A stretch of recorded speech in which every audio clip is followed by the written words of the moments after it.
atei biso liloba lia solo aboti biso pote tozala bana baye babolingo kati ya biloko biso bisalaki ye mokonzi azala na bino sango elamu lokola Saint Matteo akomi.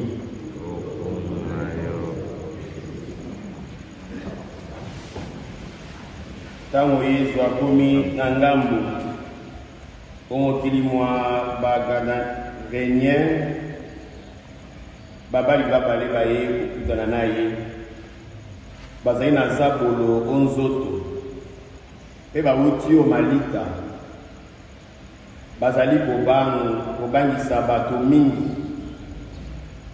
moto moko akoki lisusu koleka nzela wana te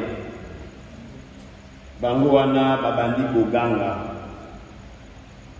mwana wa Nzambe olingi osala biso nini oyi awa konyokolo biso ata elaka ekoki na ino te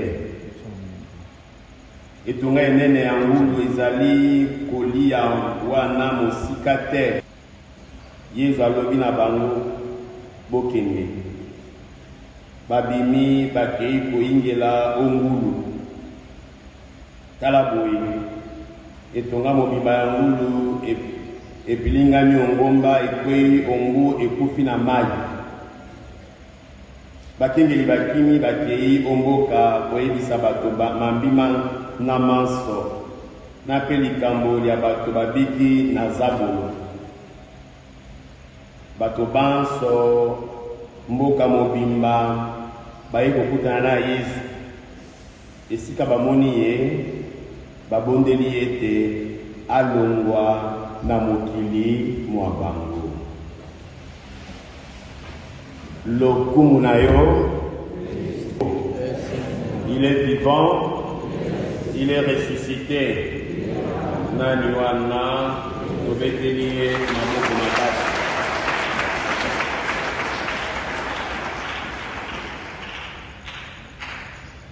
Lorsqu'un pauvre appelle, le Seigneur entend. Mobola leli Nzambe ayoki. Boleli wabiso ekomaka na matoi manzambe. Pe Nzambe ayeko ya kopesa kozongisa dignité pe lokumu ya moto. Pana banzamba aleluya. Yango toyoki na litani mingi penza ya sango elamu kolanga na bokebi. Bana banzamba aleluya. Il est vivant. Il est ressuscité. Voilà. Le texte autre Tanyawa, pour mon amour, pas bas synoptique, bas sous pas à Luc, pas à Matthieu, mon Tanya, mon n'est pas à Marc. Maman pose on a chapitre 5e, déjà, à partir du premier verset. Et pas à Luc, on a chapitre 8e, à partir du 26e verset, qui est dans le soupe. Donc on a quelques différences, pas à Marc, on a et pas à Luc. On parle d'une personne qui est possédée, mais pas à Matthieu, on nous présente deux individus. L'essentiel n'est pas là, dans ces petits détails. L'essentiel, c'est dans le message qui est donné, qui est véhiculé. Il est vivant, il est ressuscité.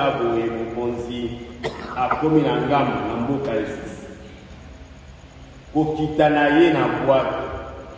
Amoni bandeko babale wana qui était possédé. Bana banzambe likambo liboso ezali te. Beaucoup de gens ignorent la possession démoniaque. Alors que la possession démoniaque existe. D'autant plus que Jésus, durant son séjour ici sur cette terre des hommes, il a opéré des miracles, il a chassé les démons, il a même à ça même exorcisme dans la carte pour dire que le diable existe. La possession démoniaque existe. Pas la banzamba alléluia. Tout le monde y a un bandeko babale. Possédé. Mais bandeko babale va pouvoir na malita. Et alors, bakolinga la tête, bakobandi sabato. Pour être nzé, bakobale kanzira la bangote. C'est significatif. C'est pas pour rien qu'on a pris cette note. Que bakobale kanzira wana te, bakobandi sabato. Awa Yesu akiti akutani na bango ils ont eu peur. Likambani balé à Kosima. Mes frères et sœurs, lorsque vous êtes dans le Seigneur, lorsque vous priez réellement, lorsque l'Esprit du Seigneur est en vous, sachez-les bien que ceux qui sont possédés auront peur de vous. Amen. Atabisika misoko kota boye. Babio, osambela ba. Okosina biko mo boye, osambela ka wapi? Oyambana. Wala musoto boya, ozana chapela loboko longola. Ozana disene longola. Ozana nani na médaille miraculeuse longola. Bama nzambaléluia. Ceux qui sont dans le Seigneur, ceux qui prient réellement, ceux qui sont habités par l'Esprit du Seigneur, babani sakamokili, balengi sakabato, baebanse bazali na misala ya mabe, lorsque va voter la bino, mes frères et sœurs, ils auront peur. Et on leur dit, celui qui est en moi est plus fort que celui qui est dans le monde. Et n'ayez pas peur du monde, parce que Jésus a vaincu le monde. Il est vivant, il est ressuscité. Naniwana, Tobeteli et Maboko Makas. Baébisi, yon a dit Solikamboni. Jésus-Christ, Moana Wanzan. C'est très significatif encore. Le diable a reconnu la présence d'Atatoli a professé. Pour vous dire quoi, mes frères et sœurs, retenez-le bien. Le diable connaît les Écritures saintes. Le diable connaît Jésus, mais il ne croit pas. Il connaît. Il y a un moment, faites attention. Namokili, on va batukuna bafungole eloko moko boye, kobandi kolanda. On va fungoli boye, kobandi kolanda. Motonya sabela ka mokozi. Ne pensez pas que il nous croit ces Jésus-là. Faites attention, même le diable connaît les Écritures saintes. Aïe bien, aïe dit que Théazali Messia. Moi na nzamba bongo. Atatoli na monoko moye. Yona biso likambo nini. Oui, effectivement, le Seigneur il savait que le Seigneur ne passerait jamais. Sans parce que mon conseil vous ça, le coup ya dignité à moto.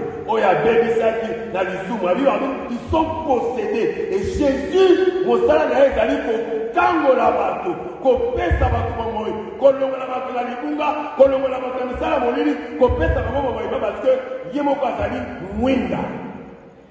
Il est vivant. Il est ressuscité, appelé na bango. Non. Surtout lui. Vous savez que ma bête mais kamada biso si abiso na ngo. Amen. Parce que et pas dans Lévitique chapitre 11, versets 7 à 8, au moment où il y a quelques bêtes, alors, déjà le porc était considéré comme un animal impur. Dans Lévitique chapitre 11, verset 7 à 8, au moment où il y a adios à la résidence, il y a minimum liberté. Moto à la résidence, il y a minimum notre corps, notre vie doit être le temple de l'Esprit Saint, le temple de Dieu, le temple de la très sainte Trinité. Bon, il a dit ça, bon, il y a des liberté. Yango, Yesu Alomoli, Atini Bango, Nababeto, na porc, qui était considéré comme un animal impur. Dake kubwa kama nakati ya nini ya mai bako bala bisote mokonzi alongiliwa alongi makamomasi alongi zabolo alongi mabe alongi masumu abaki yango kuuze pe mokolo ya suka bako bala biso na Apocalypse chapitre 19 verset 20 akonyata moto ya la bête, la moto c'est déjà la préfiguration de ce qui m'a kamouya sima. Tant qu'on a coupé qui s'abisso, a posé qui s'abisso, a fait s'abisso ici car le kumu na ye toi yo esika na zelo vana na yo elongo akonyata motu ya la bête na Apocalypse chapitre 19 verset 20 alongi mabe alongi zabolo alongi lisumu.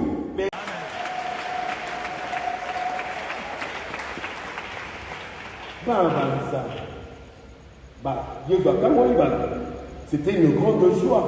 Mais dans la caboye, bakolo ya bibwele badekope sa sam. Il rentre pour l'andao. Il rentre pour faire quoi? Non pas pour croire en Jésus, mais pour le chasser. Il est vivant.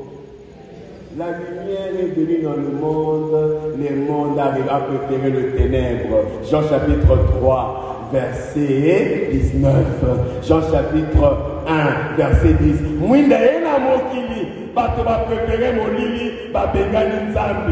C'est ça aussi dans notre vie, hein, de foi.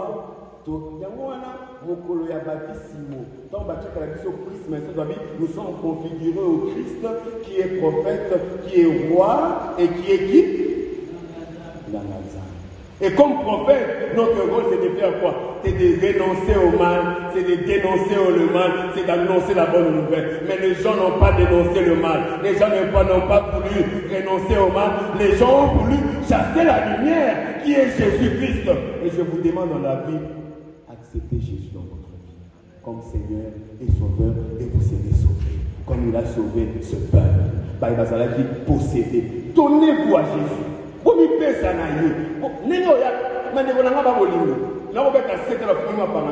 Vous imaginez ces gens-là qui étaient possédés des esprits impurs. Mais la bénédiction avait dit, c'est là, quand vous l'avez dit, mais mon frère, ma soeur, vous l'avez dit le lot, aux actes de l'Israël à Soloka. Vous l'avez dit le lot, aux actes de l'Israël à Kindoki. Au coin de la Panza, au Tika et au Libanga. Au Tika et au Labami, au Tika et au Labami. Tika Misalawan. Bango Bayaka ou Labango. Et aujourd'hui, le Seigneur vient aussi te délivrer. Tika Misalawan. Ce que vous avez ma paix, Misala à Soloka, Misala à Kuti, Misala à Kindoki. Misala vous prenez, vous salez à Tumabe. C'est aujourd'hui, prends la décision, il y a Kotika et d'ailleurs. Ça tombe à point nommé, d'autant plus que le lundi, tu ne laisseras pas les sorciers. Les sorciers vivent dans ta vie, dans ta famille, dans ta communauté. Tika misala soloka, soit de la nzambe, badabo moyasika, zambalida kangolayo. Il te donne le temps. Lorsqu'il te donne le temps, c'est pour te convertir. Et ça, il s'est quitté. Oyaka, Osaka Aventure, Otika Libanda, Okotala. Mokolo Zali, il est vivant.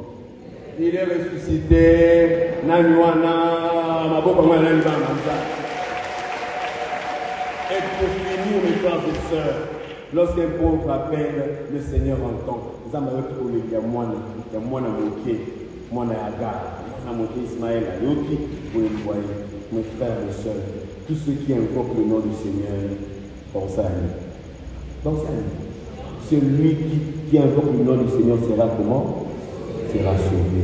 Et évoquons tout simplement ces noms-là dans nos vies, dans nos difficultés, dans nos problèmes. Et ce qu'il y a d'autres, vous avez la nuit à Katana, vous allez la tête, vous allez le couvrir.